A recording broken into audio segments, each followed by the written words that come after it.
जय माता दी।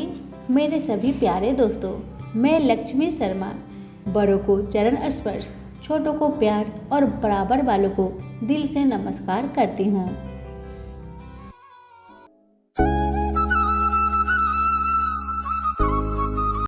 आज की वीडियो में आप सभी सुनेंगे एकादशी व्रत की पावन कथाएं।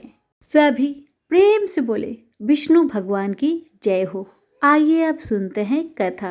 एक समय दाल भव्य ऋषि ने पुलस्त्य ऋषि से पूछा कि हे महाराज, पृथ्वी लोक में मनुष्य ब्रह्म हत्या इत्यादि महान पाप करते हैं। पराये धन की चोरी तथा दूसरे की उन्नति देखकर ईर्ष्या करते हैं। साथ ही अनेक प्रकार के व्यसनों में फंसे रहते हैं, फिर भी उनको नरक प्राप्त नहीं होता। इसका क्या कारण है? वे न जाने कौन कौन सा दान पुण्य करते हैं जिससे उनके पाप नष्ट हो जाते हैं। यह सब कृपा पूर्वक आप कहिए। पुलस्त्य मुनि कहने लगे कि हे महाभाग, आपने मुझसे अत्यंत गंभीर प्रश्न पूछा है। इससे संसार के जीवों का अत्यंत भला होगा। इस भेद को ब्रह्मा, विष्णु, रुद्र तथा इंद्र आदि भी नहीं जानते, परंतु मैं आपको यह गुप्त तत्व अवश्य बताऊंगा। उन्होंने कहा कि माघ मास लगते ही मनुष्य को स्नान आदि करके शुद्ध रहना चाहिए। इंद्रियों को बस में कर काम, क्रोध, लोभ, मोह, अहंकार, ईर्ष्या तथा द्वेष आदि का त्याग कर भगवान का स्मरण करना चाहिए। पुष्य नक्षत्र में गोबर, कपास, तिल मिलाकर उनके कंडे बनाना चाहिए। उन कंडों से 108 बार हवन करना चाहिए। उस दिन मूल नक्षत्र हो और एकादशी तिथि हो तो अच्छे पुण्य देने वाले नियमों को ग्रहण करें। स्नान आदि नित्य क्रिया से निवृत्त होकर सब देवताओं के देव श्री भगवान का पूजन करे और एकादशी व्रत धारण करे। रात्रि को जागरण करना चाहिए। उसके दूसरे दिन धूप, दीप, नैवेद्य आदि से भगवान का पूजन करके खिचड़ी का भोग लगाए। तत्पश्चात पेठा, नारियल, सीताफल या सुपारी का अर्घ्य देकर स्तुति करनी चाहिए। हे भगवान, आप दीनों को शरण देने वाले हैं। इस संसार सागर में फंसे हुए सभी का उद्धार करने वाले हैं। हे पुंडरीकाक्ष, हे विश्व भावन, हे सुब्रहाय, हे पूर्वज, हे जगतपते, आप लक्ष्मी जी सहित इस तुच्छ अर्घ्य को ग्रहण करें। इसके पश्चात जल से भरा कुंभ ब्राह्मण को दान करें तथा ब्राह्मण को श्यामा गौ और तिल पात्र देना भी उत्तम है। तिल स्नान और भोजन दोनों ही श्रेष्ठ है। इस प्रकार जो मनुष्य जितने तिलों का दान करता है उतने ही 1000 वर्ष स्वर्ग में वास करता है। तिल स्नान, तिल का उपटन, तिल का हवन, तिल का तर्पण, तिल का भोजन और तिलों का दान, ये तिल के 6 प्रकार है। इनके प्रयोग के कारण यह सतटीला एकादशी कहलाती है। इस व्रत के करने से अनेक प्रकार के पाप नष्ट हो जाते हैं। इतना कहकर पुलस्त्य ऋषि कहने लगे कि अब मैं तुमसे इस एकादशी की कथा कहता हूँ। एक समय नारद जी ने भगवान श्री विष्णु से यही प्रश्न किया था और भगवान ने जो सतटीला एकादशी का महात्म्य नारद जी से कहा सो मैं तुमसे कहता हूँ। भगवान ने नारद जी से कहा कि हे नारद, मैं तुमसे सत्य घटना कहता हूँ, ध्यान पूर्वक सुनो। प्राचीन काल में मृत्यु लोक में एक ब्राह्मणी रहा करती थी। वह सदैव व्रत किया करती थी। एक समय वह 1 मास तक व्रत करती रही। इससे उसका शरीर अत्यंत दुर्बल हो गया। यद्यपि वह अत्यंत बुद्धिमान थी, तथापि उसने कभी देवताओं या ब्राह्मणों के निमित्त अन्न या धन का दान नहीं किया था। इससे मैंने सोचा कि ब्राह्मणी ने व्रत आदि से अपना शरीर शुद्ध कर लिया है, अब इसे विष्णु लोक तो मिल ही जाएगा, परंतु इसने कभी अन्न का दान नहीं किया, इससे इसकी तृप्ति होना कठिन है। भगवान ने आगे कहा, ऐसा सोचकर मैं भिखारी के भेष में मृत्यु लोक में उस ब्राह्मणी के पास गया और उससे भिक्षा मांगी। मुझे देखकर ब्राह्मणी ने बोली, महाराज, यहाँ आप किस लिए आए हैं? मैंने कहा, मुझे भिक्षा चाहिए। इस पर उस ब्राह्मणी ने मुझे एक मिट्टी का टोला मेरे भिक्षा पात्र में डाल दिया। मैं उसे ही लेकर स्वर्ग लौट आया। कुछ समय बाद ब्राह्मणी भी शरीर त्याग कर स्वर्ग में आ गई। उस ब्राह्मणी को मिट्टी का दान करने से स्वर्ग में सुंदर महल मिला, परंतु उसने अपने घर को अन्य आदि सब सामग्रियों से शून्य पाया। यह देखकर ब्राह्मणी बहुत घबराई और दौड़कर मेरे पास आई और कहने लगी कि भगवान, मैंने तो अनेक व्रत आदि किया है, आपका पूजा की, परंतु फिर भी मेरा घर अन्य आदि सब वस्तुओं से शून्य है। इसका क्या कारण है? कृपा करके मुझे बताए। ब्राह्मण की बातें सुन इस पर मैंने कहा, पहले तुम अपने घर जाओ, देव स्त्रियां आएगी तुम्हें देखने के लिए। पहले उनसे सतटीला एकादशी का पुण्य और विधि सुन लो, तब द्वार खोलना। मेरे ऐसे वचन सुनकर वह अपने घर गई। जब देव स्त्रियां आई और द्वार खोलने को कहा तो ब्राह्मणी बोली, आप मुझे देखने आई हो तो सतटीला एकादशी का महात्म्य मुझसे कहो। उनमें से एक देव स्त्री कहने लगी कि मैं कहती हूँ। जब ब्राह्मणी ने सतटीला एकादशी का महात्म्य सुना तब द्वार खोल दिया। देवांगनाओं ने उसको देखा कि न तो वह गंधर्वी है और न असुरी है, वरन पहले जैसे मनुष्य है। उस ब्राह्मणी ने उनके कथा अनुसार सतटीला एकादशी का व्रत किया। इसके प्रभाव से वह सुंदर और रूपवती हो गई तथा उसका घर अन्य आदि समस्त सामग्रियों से भर गया। अतः मनुष्य को मूर्खता त्याग कर सतटीला एकादशी का व्रत और लोभ ना करके तेल आदि का दान करना चाहिए। इससे दुर्भाग्य, दरिद्रता तथा अनेक प्रकार के कष्ट दूर होकर मोक्ष की प्राप्ति होती है। सभी प्रेम से बोले, विष्णु भगवान की जय हो, 11 माता की जय हो। कहानी इस प्रकार है कि एक गांव में एक पति पत्नी रहा करते थे।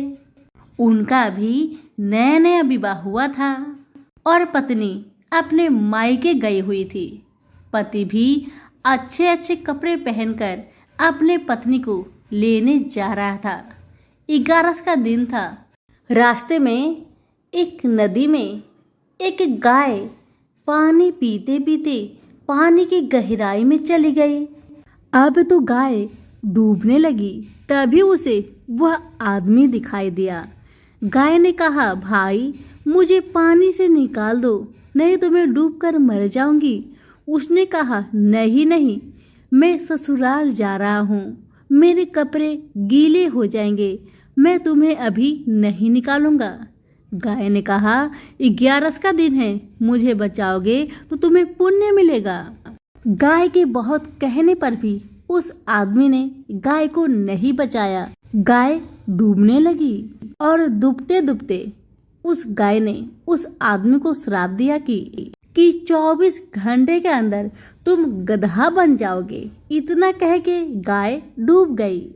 अब वह आदमी अपने ससुराल पहुंचा और जल्दी जल्दी अपने पत्नी को ले जाने लगा। ये देखकर ससुराल वाले कहने लगे, दामाद जी इतने दिनों के बाद आए हैं, कुछ दिन तो ठहर जाए। लेकिन दामाद नहीं माना, अपनी पत्नी को सारी कहानी अकेले में सुनाकर अपने पत्नी के साथ जल्दी जल्दी अपने घर को आने लगा। और जैसे ही घर पहुंचा 24 घंटा बीता, वैसे ही पति गधा बन गया। अब तो दोनों पति पत्नी घर से बाहर निकलना बंद कर दिए थे, क्योंकि पति तो गधा बन गया था। इसी कारण पत्नी दरवाजा खिड़की बंद करके अपने घर में रहा करती थी। जितना भी घर में अनाज था, सारा अनाज कुछ दिन में ही समाप्त हो गया। अब पेट चलाने के लिए घर से बाहर निकलना भी बहुत जरूरी था। तो पत्नी ने अपने पति से कहा, सुनिए जी, मैं घर के बाहर जा रही हूँ, कुछ काम काज करूँगी, कुछ पैसा आएगा तो अनाज लेकर आऊँगी। गधा रूपी पति ने कहा, मैं भी तुम्हारे साथ जाऊँगा। अब गधा और पत्नी दोनों जन साथ साथ घर के बाहर निकल पड़े काम की खोज में। चलते चलते एक ऐसा गांव में पहुंचते हैं जहां पर वहां के राजा एक कुआं खुदवा रहे थे। उसी जगह वह पत्नी काम करने लगी। अपने सर पे बालू मिट्टी टोकरी में रखकर ले जाया करती। हर दिन ऐसे ही करती। ये देखकर गांव वाले सभी को, राजा को बहुत हैरानी हुई कि इसके पास गधा है, फिर भी ये बालू मिट्टी अपने सर पर रखकर ले जा रही है, अपने गधा की पीठ पर क्यों नहीं रखती। इसी कारण से राजा ने उस महिला को बुलवाया और पूछा कि तुम इस गधा के ऊपर बालू मिट्टी क्यों नहीं रख के ले जाती, अपने सर पर क्यों रखकर ले जाती हो। तब उस महिला ने कहा, ये गधा नहीं, असलियत में ये तो मेरे पति देव है। उस महिला ने सारी कहानी राजा को सुना दी। राजा ने बड़े बड़े पंडितों से, विद्वानों से पूछा कि इस गधे को गाय के शराब से किस प्रकार मुक्ति मिलेगी।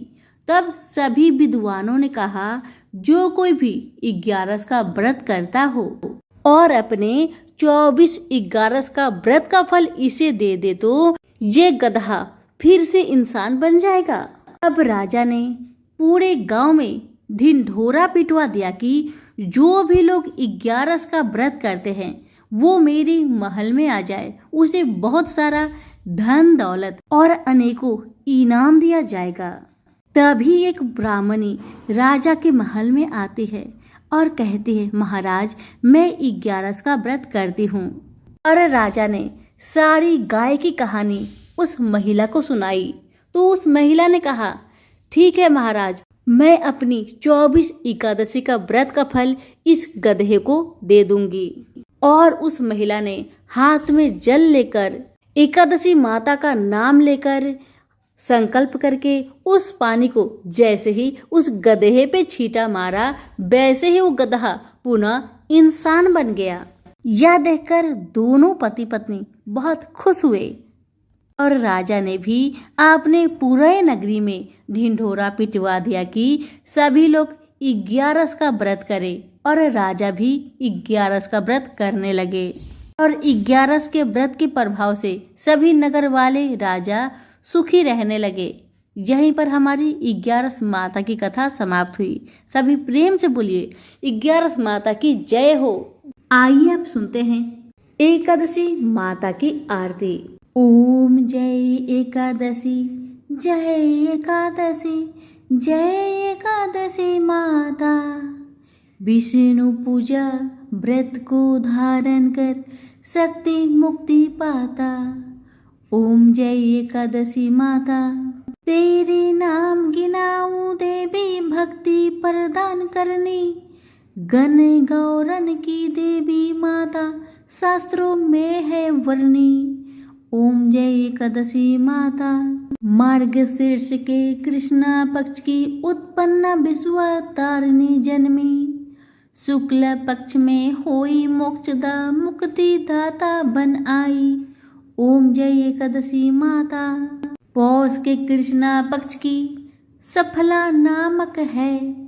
शुक्ल पक्ष में होए पुत्रदा, आनंद अधिक रहे। ओम जय एकादशी माता, नाम सतटिला माघ मास में कृष्णा पक्ष आवे। शुक्ला पक्ष में जया कहावे, विजय सदा पावे। ओम जय एकादशी माता। विजया फागुन कृष्णा पक्ष में शुक्ला आमलकी, पाप मोचनी कृष्णा पक्ष में चैत्र महाबली की। ओम जय एकादशी माता। चैत्र शुक्ल में नाम कामदा धन देने वाली, नाम बरुथनी कृष्णा पक्ष में बैसाख महावाली। ओम जय एकादशी माता। शुक्ल पक्ष में होए मोहिनी अपरा ज्येष्ठ कृष्णा पक्षी, नाम निर्जला सब सुख करने शुक्ला पक्ष रखी। ओम जय एकादशी माता। योगिनी नाम आषाढ़ में जानो कृष्णा पक्ष करनी, देवसैनी नाम कहा वो शुक्ला पक्ष धरनी। ओम जय एकादशी माता। कामिका श्रावण मास में आवे कृष्णा पक्ष कहिए, श्रावण शुक्ला होए पवित्र आनंद से रहिए। ओम जय एकादशी माता।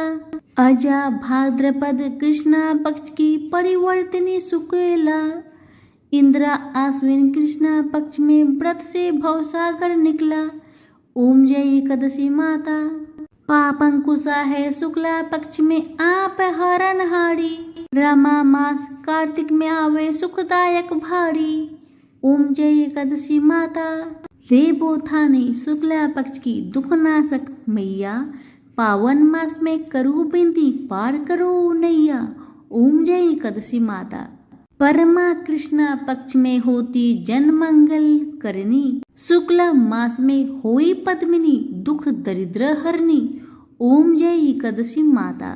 जो कोई आरती एकादशी की भक्ति सहित गावे, जन गुरुदिता स्वर्ग का वासा निश्चय वह पावे। ओम जय एकादशी माता। सभी प्रेम से बोले विष्णु भगवान की जय हो, एकादशी माता की जय हो। कथा।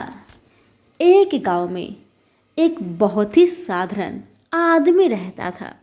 उसे गणेश जी पर बहुत विश्वास था। जब कोई व्यक्ति उसे हालचाल पूछता तो वह कहता, गणेश जी जाने। उस गांव में गणेश जी का एक छोटा सा मंदिर था। उन्हें उन पर पूरा विश्वास था। वह आदमी के 2 पुत्र और एक पुत्री थी। जब पुत्री की शादी किया तो उस साधारण आदमी ने साहूकार से कुछ कर्जा लिया। इसी तरह से समय बीतने लगा। कुछ समय बाद बेटा ने अपने पिता से कहा, पिताजी ये पैसा लीजिए और ये पैसा लेकर साहूकार को दे दीजिए ताकि आपको कर्ज से मुक्ति मिले। उस आदमी ने जाकर साहूकार से कहा, यह लीजिए साहूकार जी आपका पैसा जो आपने मेरी बिटिया की शादी में दी थी। लीजिए अपना पैसा ब्याज सहित और मुझे कर्ज से मुक्त करा दीजिए। साहूकार ने एक पेज पर लिख दिया था कि आपका पूरा कर्जा ब्याज सहित प्राप्त हुआ है, आप कर्जा से मुक्त हो गए हैं। साहूकार ने उस आदमी से पूछा, इस पर क्या लिखा हुआ है? उस आदमी ने कहा, मैं तो अनपढ़ हूँ, जो लिखा है वह गणेश जी जाने, मुझे नहीं पता। साहूकार समझ गया कि व्यक्ति बहुत सीधा है। उनके मन में लोभ आ गया।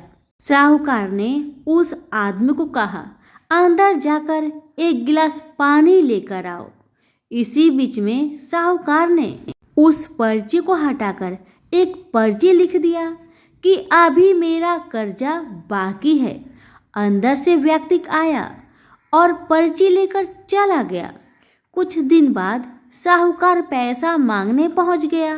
तब उस आदमी ने कहा कि यह बात गलत है, मैंने आपको पैसा दे दिया था। मामला कोर्ट में चला गया।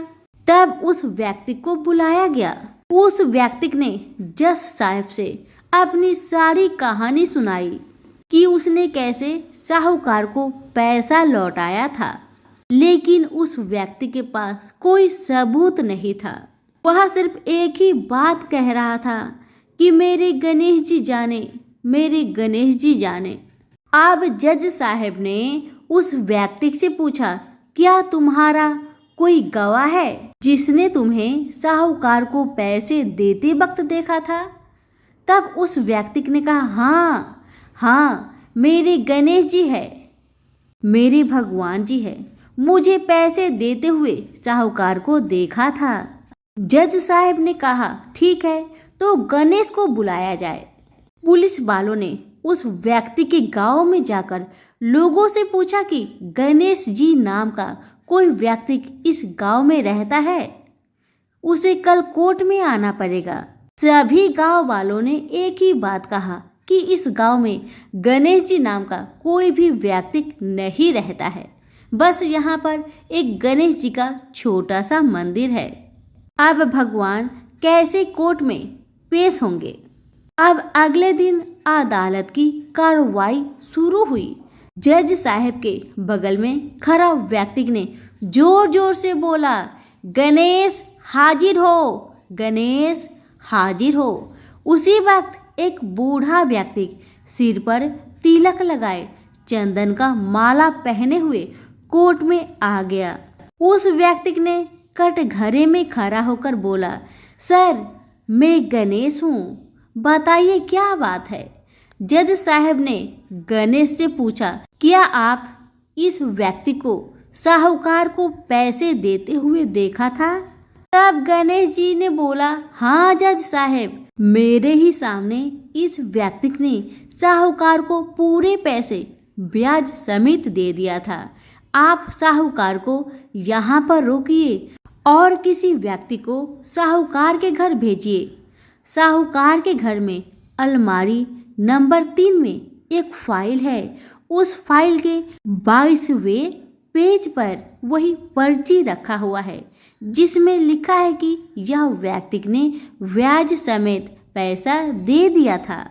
बूढ़ा व्यक्ति इतना कहकर वहां से चला गया। कुछ देर बाद सिपाही वापस आया और जज साहब को एक पर्ची दी। यह पर्ची जिसमें लिखा हुआ था कि पूरा पैसा ब्याज समेत मिल गया। जज साहब ने कहा, गणेश कहाँ गया? उनको बुलाया जाए। अब तो गणेश जी कहीं दिखाई नहीं दिए। अगले दिन जज साहब उस व्यक्ति के गांव में गया। पूरे गांव की छानबीन कर ली, पर कहीं भी वह वृद्ध आदमी इस गांव में नहीं मिला। जज साहब को समझने में देर नहीं लगी कि वह वास्तव में गणेश भगवान ही थे। जज साहब उसी वक्त अपने पद से इस्तीफा दे दिए। जज साहब भारत के सभी मंदिरों में घूम घूम कर उसके दरबार पर मिट्टी को अपने सिर में लगाते थे। इसी मंदिर में कभी बैठते ही नहीं थे, क्योंकि जज साहब कहते थे कि हमने भगवान को अदालत में बुलाकर खड़ा किया था, फिर मैं किसी मंदिर में कैसे बैठ सकता हूँ। इस तरह जज साहब काफ़ी बदल गए और गणेश जी की बहुत बड़ा भक्त बन गए। तो सभी प्रेम से बोलिए, गणेश भगवान की जय हो। हे गणेश जी महाराज, जैसे आपने उस व्यक्ति का साथ दिया, वैसे ही मेरी इस कहानी को सुनने वाले पर, कहने वाले पर, हुक्कारे भरने वाले पर, सभी के परिवार पर अपनी कृपा बनाए रखना। तो फिर से बोले गणेश जी महाराज की जय। कथा पसंद आने पर लाइक शेयर जरूर करें और कमेंट बॉक्स में गणेश भगवान की जय अवश्य लिखें। धन्यवाद।